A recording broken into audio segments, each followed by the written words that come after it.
Hey guys, what's up? For today's video, I wanted to talk about a number of things, but the driving point being, how do we make our process of learning jiu-jitsu the most effective? Especially in the beginning when things can be overwhelming. Just this overload fire hose of information and jiu-jitsu culture and different techniques and how do I tie my belt and all that stuff. So how do we make things better? And One particular area I wanted to talk about in particular was drilling, because this has kind of become a controversial area, not without good reason. The prevailing wisdom when I first started training back in the late 90s was that jiu-jitsu was always going to be structured in the following way. We were going to have a half hour of warm-ups, which consisted of very unique jiu-jitsu specific movements, and these were like the shrimp and the hip escape and the technical stand-up and all these different movements. That was the way to teach people new to jiu-jitsu, and it was the only way they could learn the body mechanics required for learning jiu-jitsu. And then that would be followed by half an hour in the class where the professor or the coach would pick out a technique, and then we would all drill that technique, either for a certain number of reps or for time, or under whatever circumstance they set that up. And then the last half hour would be live rolling, where we were trying to apply those techniques to a resisting opponent or partner. And that's, I think, largely still the way jiu-jitsu is trained in most schools. And it can be effective. Effective can mean a lot of things too. Obviously people enjoy jiu-jitsu, they go to class, they like the format. It doesn't mean that it couldn't be made better, but that's been the way jiu-jitsu has been structured as long as I've been doing it. Those ideas, drilling in particular, like drilling for reps, have come under a lot of scrutiny and under fire in a lot of ways, more recently, like in the last couple of years. And I think, on a personal level, I think it's good to periodically interrogate what we're doing in any endeavor and just, is this the best way to do things? So I commend people for looking at this, this sanctified structure of jiu-jitsu classes and saying, is this really the way we should be doing it? And I think jiu-jitsu, kind of uniquely among martial arts, fosters that sort of atmosphere where we all are always questioning things and trying to see what the most effective or the best method is for whatever we're doing.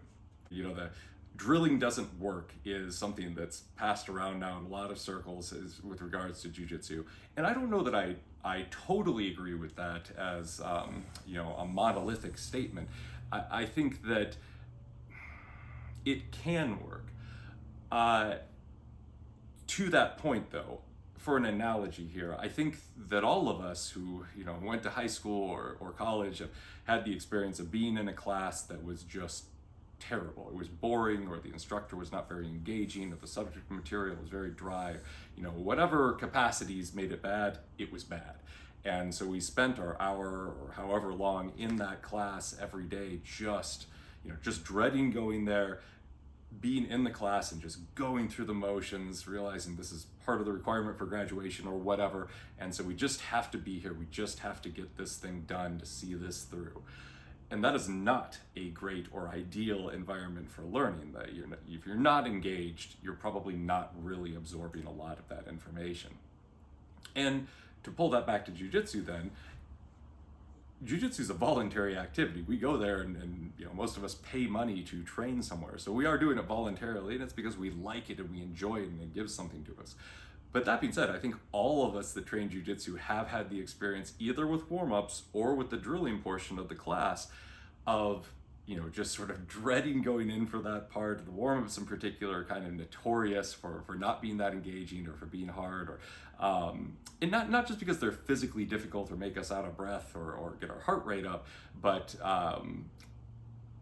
people don't see the value in them a lot of times, so they feel like they're just repetitive and not particularly engaging. So they dread them, they don't engage with them.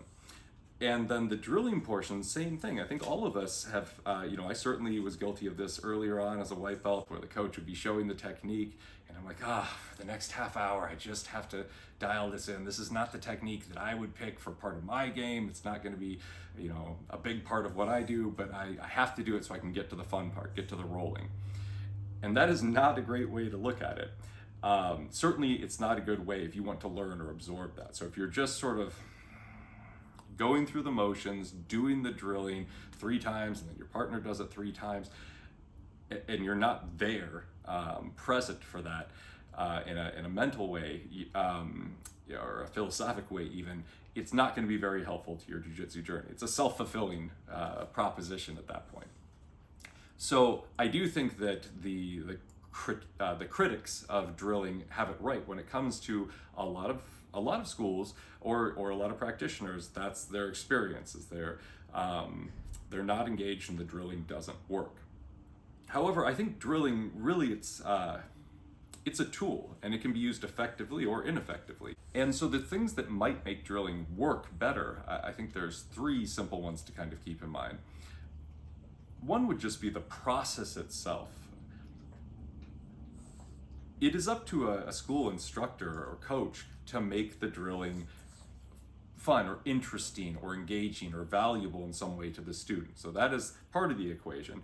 And the other part is up to the student to engage with it and really believe in it and try and apply themselves. And so to address that first one, as a school owner, the proposition is difficult because in some ways, by necessity, it has to be a one-size-fits-all approach to teaching to a degree.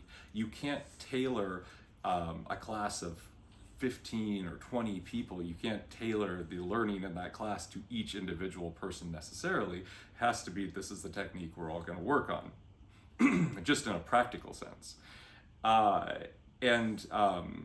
So there's that barrier. But as much as you can for each individual student, you try and engage with them and help them with their goal sets. So you do have a one-size-fits-all approach, but you do try to tailor it or individualize it within that paradigm. As a student, even if you are being shown a move that you don't feel like it's going to be a big part of your game, there's still value in engaging with that move. And for another analogy here, another school analogy, if you've ever taken a debate class, most of the time, or a lot of times, they're going to have you construct and participate in a debate where you're going to advocate for the other side of what you personally believe. And the reason that they do that is not to be cruel or change your mind on the subject, but to make you engage with the process of constructing, deconstructing, reconstructing an argument. So that's the thing that we're trying to do here. So even if your jiu-jitsu, you see this technique and it's not instantly recognizable as something that you're going to love or incorporate into your game, just the process of learning the body mechanics and the movement associated with it, there is, I truly believe, inherent value to that.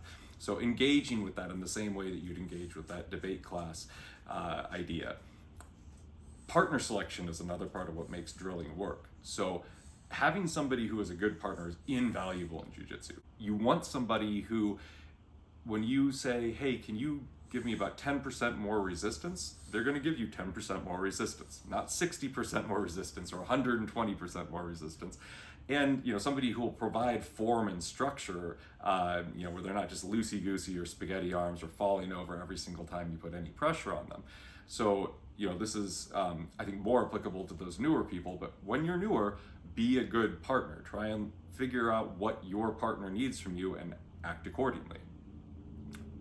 The third thing to think about with drilling is on those times where you're on your own at an open mat or during some free practice session, find those techniques that you gravitate towards, that you like, that you enjoy, that really sort of make sense to you intuitively, and really drilling those when you're interested in them and you're trying to figure out the nuance of them. There's value there for sure. It's more engaging to do that. You feel like you're working on your game and you can kind of see the personal growth there with something that you enjoy. So, sort of reward yourselves with that aspect of things. Hopefully that was all helpful to you and you found those ideas worth considering. If you liked the video, please leave a comment or a fist bump or a question down below in the comment section. And I will talk to you guys next time.